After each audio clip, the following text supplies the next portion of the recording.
back like we never left.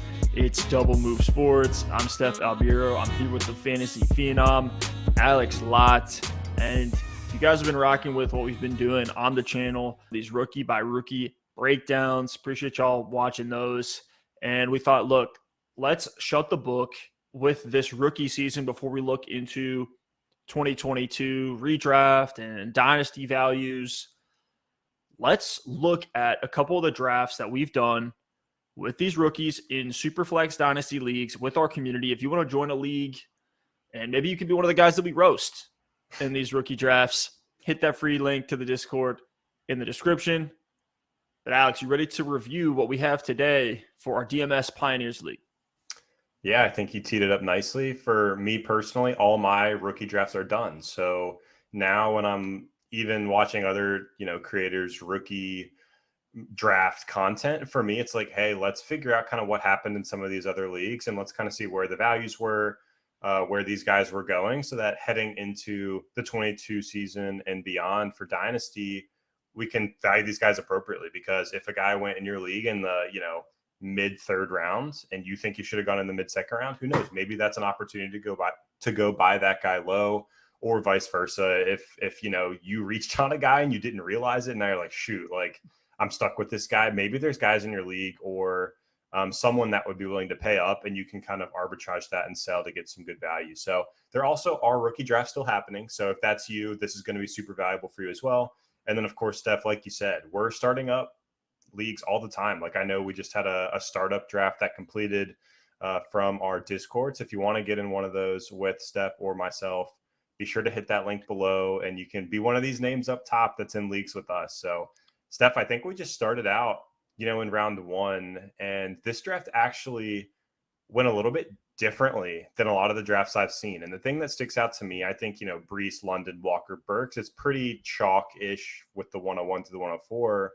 But Kenny Pickett at the 105, this is a super flex league, but Kenny Pickett going ahead of Garrett Wilson, ahead of Jamison Williams, even ahead of Chris Olave is a bit of a hot take. I know, Phil the Void in this league is Shout out to Phil. Shout out to Phil. Yeah, big time DMS legend Phil, but he's in need of a quarterback in this league. So if you're a quarterback needy team in this rookie class, Steph, are you willing to go Pickett at the 105 over some of the talent at wide receiver? So his quarterbacks coming into this rookie draft, and he also got Desmond Ridder at the 208 later on. His only quarterback was Baker Mayfield. So this was certainly a draft where Phil was addressing a roster need to secure his guy. I don't hate Pickett at the 105, but I do think it was a bit of a reach. Usually he'll go 107, 108. And the issue with Pickett isn't even necessarily like the talent or ability, even though I think there's questions there. Why did it take him till fifth year eligibility, COVID year, for him to finally break out at Pitt? But the fact that he wasn't a top 15 NFL draft pick does raise some concerns. The hit rate on guys that are taken outside the top 15 is brutal. Outside the top 10 even, there's a lot of question marks. You're hoping for a diamond in the rough like a Dak Prescott or a Kirk Cousins, that one of these later round names, at Davis Mills that we saw as far as last year. That's what you're kind of hoping for with guys in the later rounds. But the valuable piece to Pickett's game and his value is the fact that he did land in Pittsburgh, a stable organization. This will put feet to the fire for all the NFL draft analysts that say there is something predictive about the stability, and I don't know how we quantify it, but the stability of a situation. We look at Justin Fields right now. Horrible stability, horrible year one performance, outlook kind of bleak, but people still have hope. Trevor Lawrence, same thing. Horrible situation year one, people still have hope. This is going to be this dichotomy between Trevor Lawrence and Justin Fields and Kenny Pickett is going to be the dichotomy of these stud college players in horrible situations to start their pro career versus the guy who was all right, certainly above average, but not amazing, incredible, not a premier prospect that lands in a more stable position. Does that prop a guy up long term? And we've even seen guys like Lamar Jackson fall to late first round. So it's not a death sentence. but I think it is a little bit concerning. Pickett's just not as good as a lot of other quarterbacks that we see. But I think the consensus is that he's going to be starting week 1 over Mitch Trubisky. Yeah, I mean, that's what I was going to ask you. I was actually going to put the line at like week 4.5. Like, do you think he starts before week 5 or after week 5? So 4.5 would be that line. I think he's starting in the first 4 weeks of the season. That's my personal belief. There are some people, even in our Discord, that have been on the other side of that think, hey, Mitch Trubisky's probably going to start 8-10 games this year. So we'll see. But I tend to think that first round draft capital, I would have loved it if they even moved up 3 or 4 spots to go get him. It was kind of like he fell into their laps in that draft. So you almost wonder if they were willing to just roll with Trubisky if Pickett was off the board. But I do think he starts sooner rather than later. And when we look at what Phil did in this situation, I mean, I know, for us, yes, it's a bit of a reach with Kenny Pickett at the 105. I think that first tier, there's a big cutoff, I think, after Breece Hall at the 101. And then I think another cutoff point, it has been the 105. I think almost the 106 now with Jamison Williams for a rebuilding team. But Pickett at the 105 makes sense for Phil because he needs pretty much every position in this league. And I actually love what he did. He had the 102, the 103, the 105, and the 107 if we click on his team. So at the 102, he knew he had back-to-backs. He went ahead and took the receiver that he wanted in Drake London, my first receiver in this class as well. And then at the 103, he could have gone with a receiver, gone Treylon. He could have gone Pickett there. But he knew he was coming right back around at the 105. So he said, hey, let me lock in the running back scarcity because there is a drop-off after Walker. And then at the 105, Burks is gone. And I have to think for Phil in this situation, Pickett probably makes it to the 107.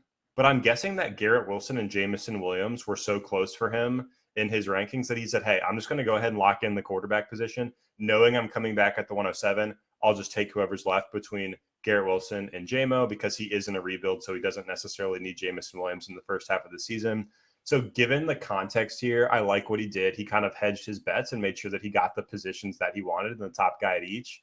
So, I don't mind it, but if you have one first-round pick and you're picking at the 105, outside of an incredibly quarterback-needy team, I think this is far too early for Kenny Pickett. But Steph, we've talked about him a little bit too much. Let's move on in this first round. Really we'll pick it up after that 107. Olave, Sky Moore, Pickens, Dotson, and Dameon Pierce round out the first round. What stands out to you out of these last couple picks? Pickens sneaking into the 110 and even Jahan Dotson. And then it's almost like who's not in this tier, Christian Watson. I got an incredible value on him. Now, I think our personal consensus created a bias in this rookie draft that we saw because you and I are lower than consensus on Christian Watson. Early second is where we said we would take him, where in most leagues he's going back in the first. And so that's where the values play out. So I think that was surprising to see Watson fall out of the first round. And then Pickens at the 110, exactly where I would be taking him. Love the upside on him long term. This is pretty chalky to me. Jahan Dotson is typically going in that early second range. So he did go a little bit earlier, but I know Andy does believe in Dotson. I don't think that's egregious. I don't think that's a reach. Though Dotson does concern me a little bit just being a late declare and really only had one truly great season, and it was his senior year at Penn State. I know he got the amazing early first-round draft capital in that run with Olave and Jamison Williams. So that's certainly something that you can hang your head on, as well as some decent college production. But would have loved to seen a lot earlier from Dotson. That's why I lean Pickens over the Dotsons of the world, even the Christian Watsons, because he produced in the SEC at a high level at 18 and a half years old. That is something that we know correlates heavily to wide receivers. Can you command target share and receiving yard share early in your career? And Pickens was doing that as a true freshman against the highest level of competition. So I honestly like the way this draft went, going Pickens to the 110. Dameon Pierce. So let's click on Andy here. Shout out to Andy. Multiple leagues with us. Takes Dotson at the 111, Dameon Pierce at the 112 over James Cook. I think that's a little bit spicy. What's your take on that?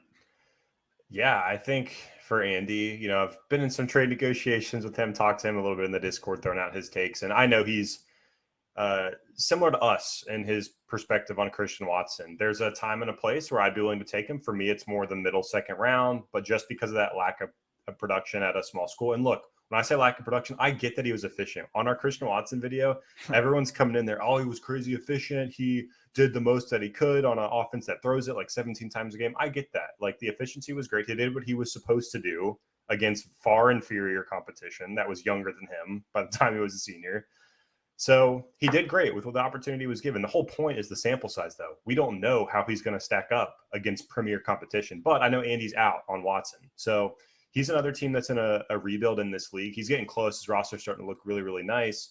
So I know for him, he probably wants to go receiver and running back at this turn. He's out on Watson. Makes sense that he snagged Dotson at the 111. But yeah, I think Pierce over James Cook is a hot take. I do. This is and if you look at his roster, he needed immediate production. I think that's probably what drove Dameon Pierce's value for him based on roster construction, where he's looking at James Conner as his RB1 and then pretty much no RB2. It's like Duke Johnson, Zach Moss. It's kind of gross. Dante Foreman. So he's thinking, hey, can I get a guy that can produce, maybe get 200 plus touches year one in Houston as really the best guy on that roster? I don't know. I'm starting to lean as we get closer into the season that even if Dameon Pierce is getting the volume that we want, how good is that volume going to be on a brutal Texans offense from a guy that, just like Christian Watson, didn't have an incredible sample size, isn't a guy who's running like a 4.4. He was efficient. He was great. I've been a Dameon Pierce truther for a while now, since we did the full hour and a half long breaking down every RB in this draft class. I was all in on Pierce, but to see him go first round is a little bit rich to me when there's other names on the board like James Cook, who got day 2 draft capital in Buffalo.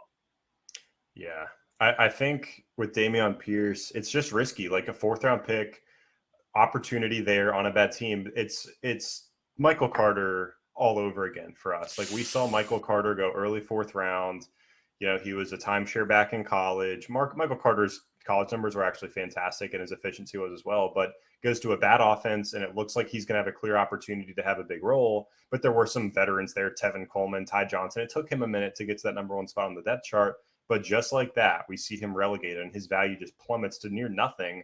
And with Dameon Pierce, it could be a similar rookie season, battling Rex Burkhead, Marlon Mack, who he should emerge over those guys at some point in the season. I think he's going to have some pop weeks. And last year, when Michael Carter had his little stretch there, it was week 7 against New England, 15 fantasy points with the 8 receptions for 67 yards. The following week against Cincinnati, 170 total yards, 9 receptions and a touchdown in that game. If you had Michael Carter and you drafted him early second last year, at that point in the season, you might have been able to flip him for a late first. A rookie running back that's starting to produce in a young emerging offense, you might have been able to flip him. So for Andy in this case, the play to me would be, hey, wait for Pierce to take over this role and to start having some fantasy production in season, maybe try to flip him for a 23 first. But it's going to be a tough bargain, and he's going to have to really produce at a high level. And I think we all learned from Michael Carter last year. So we'll see. I would prefer Cook. I'd honestly probably prefer Rachaad White and Isaiah Spiller as well, but I can't fault it, and we'll see what happens this season. But Steph, let's move on to round 2.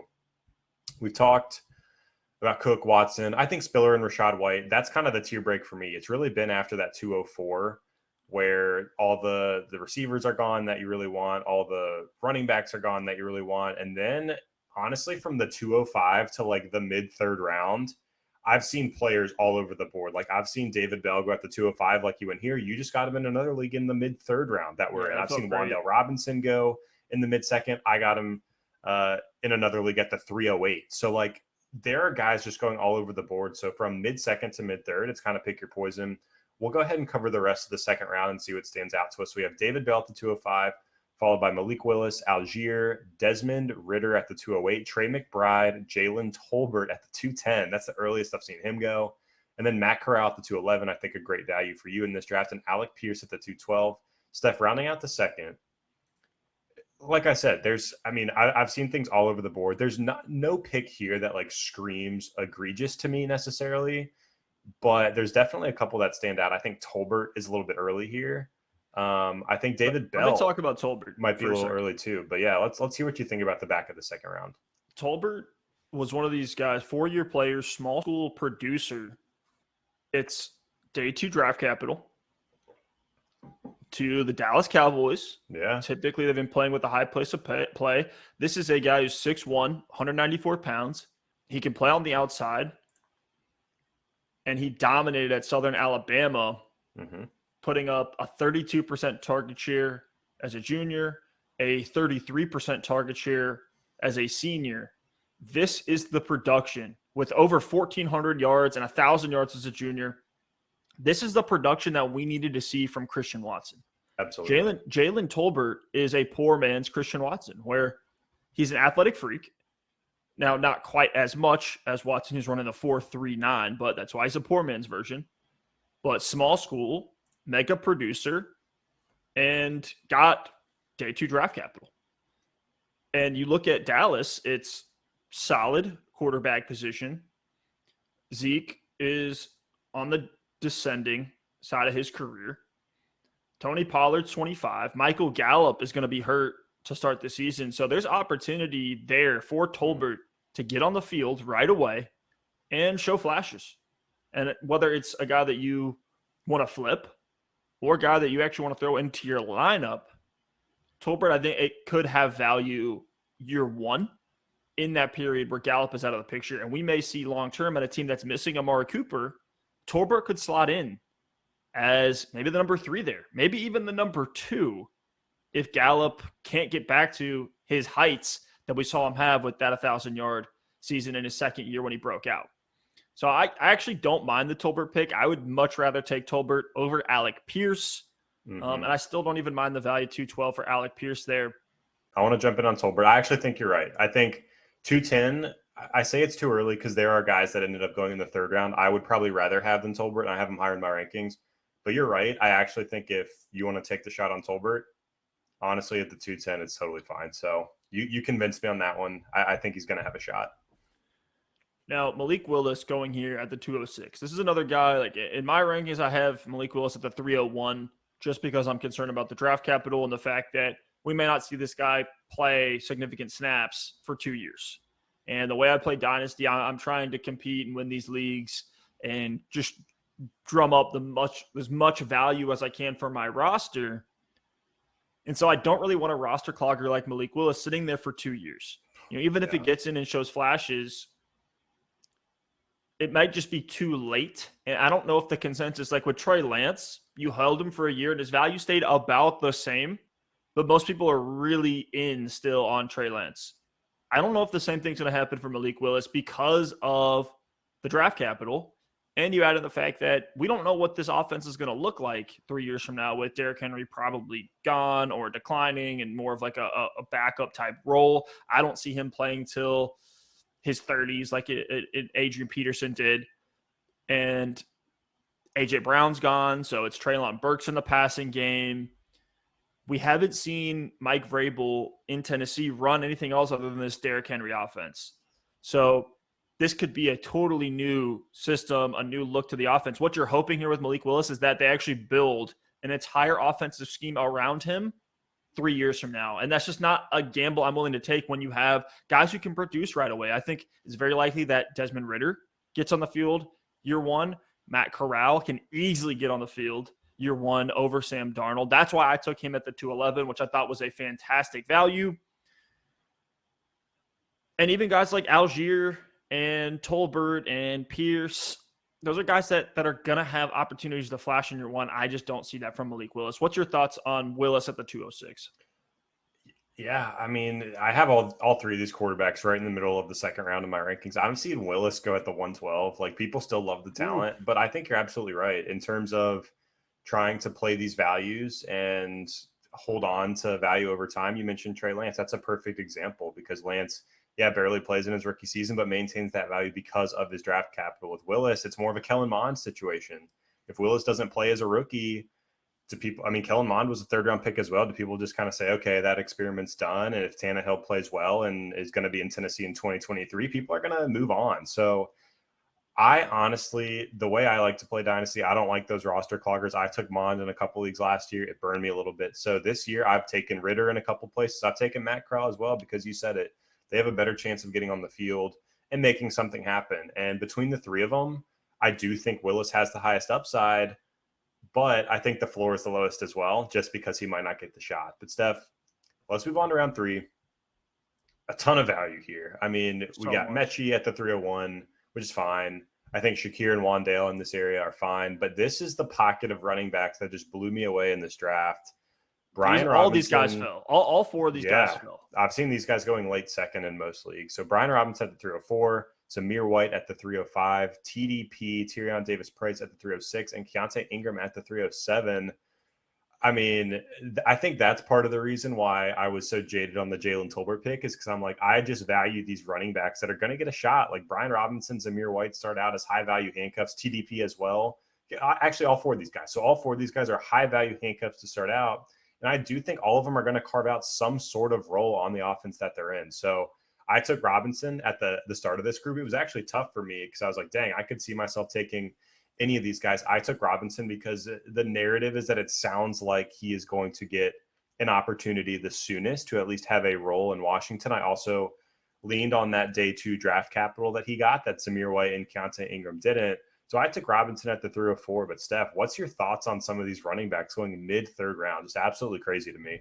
Yeah, some of the best value. All these guys from Robinson to Ingram, absolutely incredible value here. These guys should have been going mid to late second round, especially Tyrion Davis-Price. Tyrion Davis-Price falling to the 306, a guy that will have an opportunity to flash in this 49ers offense. That's significant right there. I was hoping he was going to fall to me at this 307 where I did take Keontae Ingram because I think after Ingram, it's a pretty big fall off where, yeah, there's guys like Hassan Haskins, who I also took, Jerome Ford, who I also took, even Kyron Williams. There's guys that have handcuff appeal, but we don't know if they're actually good at football based on what they did in college. There's holes in all of these profiles, especially Kyron Williams, who I thought went a little bit early in this draft because he really can't do anything else other than catch the ball. He wasn't that efficient as a runner in college, didn't test well at all, and then got middle of the 5th round draft capital. I'm not really excited on Kyron Williams, especially when you look at Darrell Henderson there, Cam Akers is there. They've brought in veteran names. We know that the Rams are just going to keep churning through veteran talent as long as they can with this championship Super Bowl window with Matt Stafford. They clearly don't care about their draft picks, at least their first round picks. So I didn't like the Kyron Williams pick, but this whole group, it's absolutely ridiculous to me. I like Khalil Shakir, but he should not have been going early Agreed. third. I don't mind the upside shot on Wandale Robinson, but really it was a couple reaches, right? It was a reach on Malik Willis. It was a reach on Trey McBride, which was probably a roster construction pick there at the back of the second. I wouldn't do that, especially just taking a tight end that's probably not going to do much year one behind Zach Ertz. And then even after that, yeah, he had a good season, but this isn't like a stud tight end prospect like a Kyle Pitts. He had that just one monster year against small school competition. Trey McBride's exciting, but if you're taking him in the first 2 rounds, I think you're doing it wrong, just because that's not where you need to be mining value at the tight end position, especially if you're in a rebuild. I'd much rather just go all in on buying a Darren Waller, buying a Mark Andrews. You can buy Kelsey and Kittle actually pretty low right now based on what I've seen on Twitter and even in the leagues that we're in. So if you're a contender, go pay up big for one of those guys where you know the production is proven. And I say all that while I took Jelani Woods at the back of the 3rd round. I'll be completely honest, that was an auto pick. I went Busy to work bed day. right in that window, like the wrong window where I just went to sleep without checking it. So that's my blunder. I will take the L on that. Still He's glad going I to was, go off. Watch him go off. Watch that happen. I mean, he is super athletic. But this tier of Mechie, Shakir, and Wandale, they're all upside shots where we don't know what they're going to do year one, where we know Brian Robinson will at least get some snaps. Zamir White has handcuff appeal. TDP is going to get on the field right away.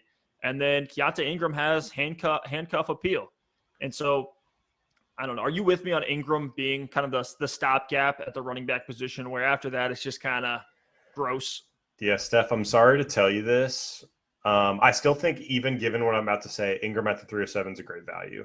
I actually think it's after TDP in this. I think it breaks before Ingram. And the only reason I say that, I would say it's closer, but there was a consequential signing for the Arizona Cardinals this week. They did bring in Darrell Williams from the Kansas City Chiefs, who, after looking into the numbers, was actually pretty efficient as a pass catcher last season. Running the ball, not super efficient, but with that veteran experience, I tend to believe he's going to come in more of that Chase Edmonds role right off the bat. Not to say that Keontae Ingram's not going to have an opportunity. If James Conner misses time, he certainly will be hyper involved in the offense. They're not going to give it all to Darrell Williams, but I do think it knocks him down the depth chart a little bit. Just takes some of that appeal away as a true high value handcuff right off the bat. But I still think mid to late third round is fine for Ingram. And one more thing I want to say on this group of guys, Mechie and Wandale, I'm fine a shot on them early third round. They're high second round NFL draft picks. I have a problem with Khalil Shakir there, actually. I mean, a fifth round pick in the NFL draft, I get it. He's a fun player. He went to a fun landing spot with the Buffalo Bills. But the historical hit rates of day 3 wide receivers is far below 5%. Josh Larkey on the FTN podcast did a great breakdown of this. You're going to have to go listen to the episode they did if you haven't already, on hit rates in the NFL draft based on your position and where you go.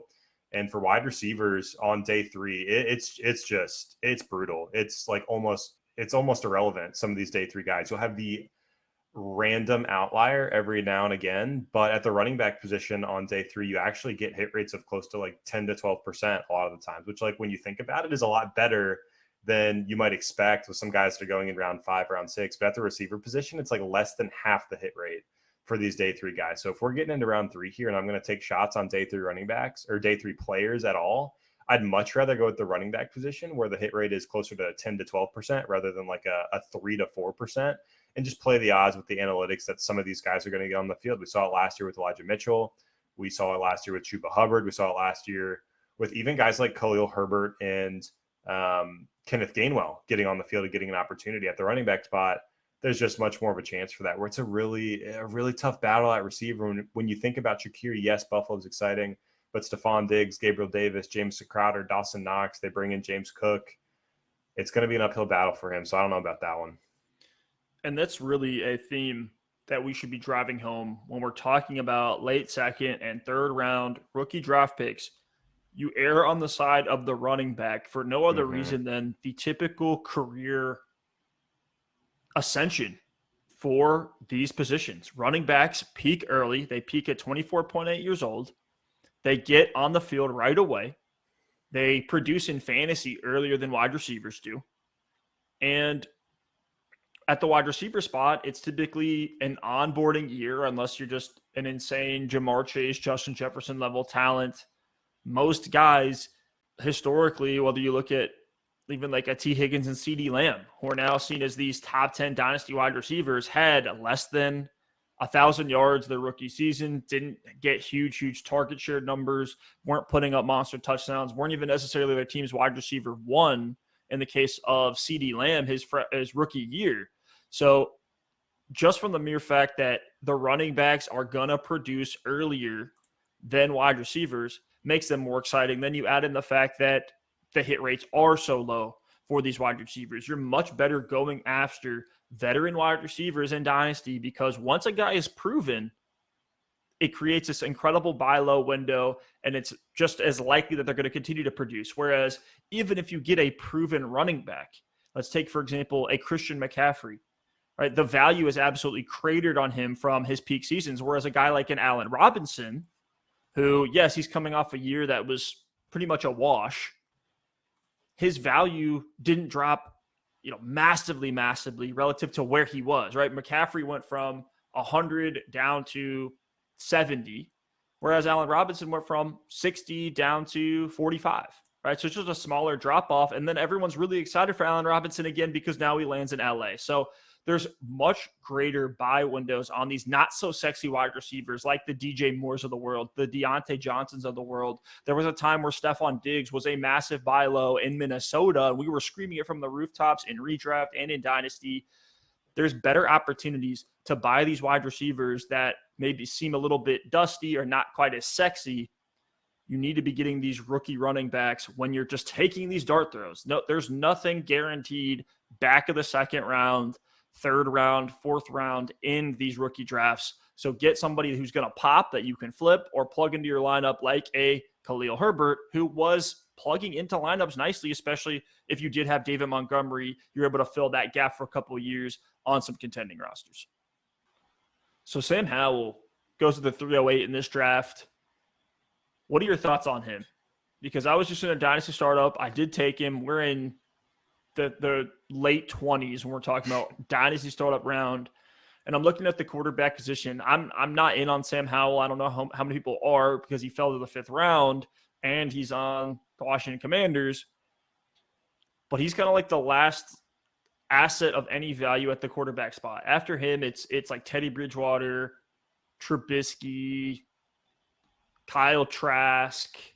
It gets gross really, really quick. Howell's probably the last piece that you would actually want to invest anything into, and it doesn't have to be much. I have Howell at the 306 in my rookie rankings. What did you think about this shot here by our boy Curb Stomp?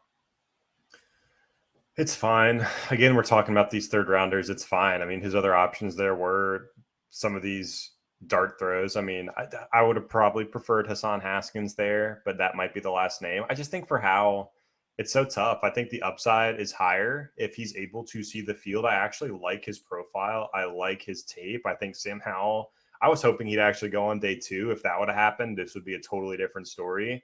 But the fact he didn't go to the 5th round is just so disappointing. And I think in Washington, just so much has to go right for him to get a shot, because I truly think he's number 3 on the depth chart right now. Washington, I think, feels they're a contender. They have a strong defense, some weapons on offense now, and they've been competitive in that division for the past couple of years. They've had an ugly roster, and it's been an ugly time doing it, but they've at least been fairly competitive, believe it or not. So I just think with Wentz now at the quarterback, that's them saying like, hey, we want to desperately do whatever we can to compete. If Heineke's on that roster and Wentz misses time, they're going to Taylor Heineke. They're not going to the 5th round rookie Sam Howell. So in terms of this season, I think it's an uphill battle for Howell to get an opportunity on the field. And with such a deep quarterback class in 2023, I think the over-under right now for first-round quarterbacks in 2023 in the draft is like 6.5 in the first round. And I believe it was Mel Kiper that said he'd take the over. So if Washington ends up with a mid to early first-round pick, Wentz wasn't the answer this year, they could end up with a first-round rookie next year. And then Sam Howell is a career backup. So I just think it's an uphill battle now if Washington decides to move on from Taylor Heineke before the season, and Howell truly is that number 2 to Carson Wentz. Then he's one injury away or one opportunity away from getting on the field and at least having an opportunity. But just because of all that, I've been fading Howell a little bit, and it's a shame because before the draft, I just loved the profile. I thought of these quarterbacks, maybe outside of Malik Willis, he had the most upside. But at this point, I think I'm out. So I did get Haskins at that 311, just shoring up the running back room. Guy could be getting significant snap share if Derrick Henry goes down, which he certainly will if they give him 30 carries a game like they were last year. Hopefully they learn their lesson there. I should have gone Greg Dulcich if I was going to go tight end at this spot. I actually love the opportunity for Dulcich. We could be looking at Dulcich as the next Albert O, because Albert O really hasn't done a ton to date in Denver, and he was still putting up decent numbers with Noah Fant there. So they could just be backfilling this tight end position in Denver. Some of the other names here in the 4th round I thought were kind of brutal. Like Tyler Beatty, not going to get an opportunity. Justin Ross, I hope for his sake he doesn't play because his injuries list is scary. And he's 1 or 2 hits away from serious injury. I like Beatty fine at the 405, but you don't mind I agree. Beatty there? It's at that value based on who was on the board. I think it's fine. I take him ahead of Ross.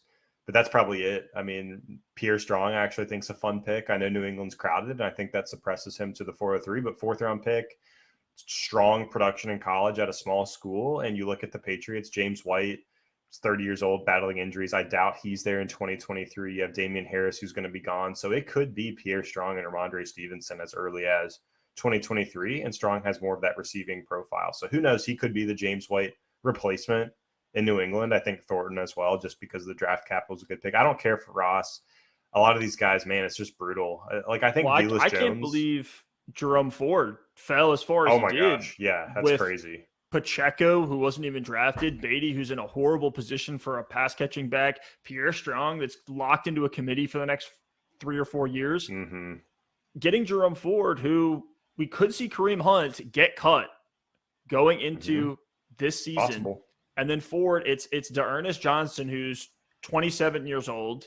Yes, he flashed last year, but how confident are we in him long term? Jerome Ford could be that clear handcuff to Nick Chubb, who Nick Chubb himself is 25 years old now. So I like the handcuff appeal for Jerome Ford a lot more than these other names. And then Velus Jones, I don't mind him, actually. I don't mind him here in the 4th round because who else are they going to throw to? Yeah, and he was a Chicago? 3rd-round pick, day 2 capital. I know he's like 25, so that's what's turning a lot of people off to him. But Velus Jones, and there's another guy, Danny Gray, out of SMU, who didn't get drafted here.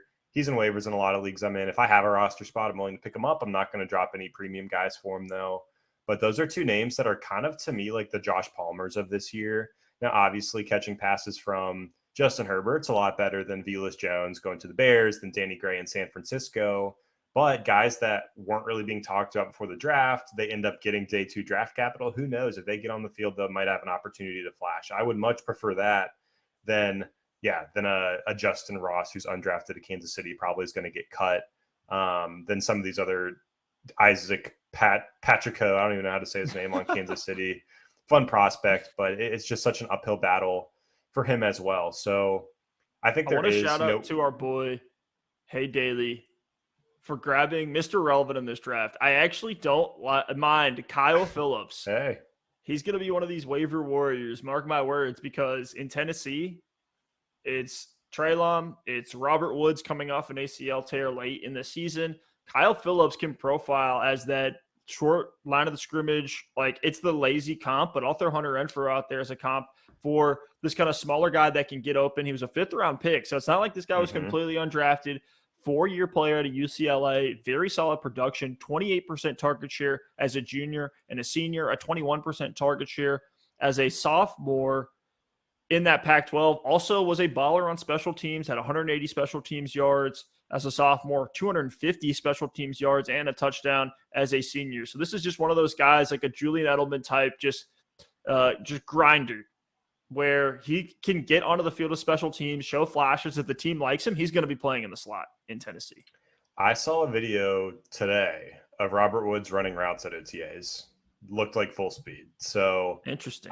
It might have been like 80%, but he's on the field. He's doing some work. So Robert Woods might be back sooner than we think. But regardless, I agree with you. I think another interesting name to keep an eye on. And Stef, one last thing before we go. I know we talked about the value of some of these late round running backs, but I do think if we talked about Velus Jones, we talked about Danny Gray, even Tyquan Thornton, there's a difference between these flyer 6th round wide receivers or 5th round wide receivers like Shakir, like an undrafted guy like Justin Ross.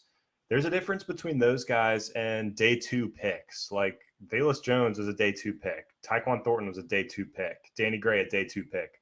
So that matters. So when you're comparing that and those hit rates to a guy like, a Beatty, a Pacheco, Jerome Ford, I think was an absolute steal for you. But that becomes a little bit of a different conversation. So just another thing to note, while we do prefer running backs in neutral draft capital situations, I think if we're going to compare day 2 receivers to day 3 running backs, depending on where they went on day 3 and depending on the prospect profile, it does become a little bit of a tougher debate on who to pick late in these drafts.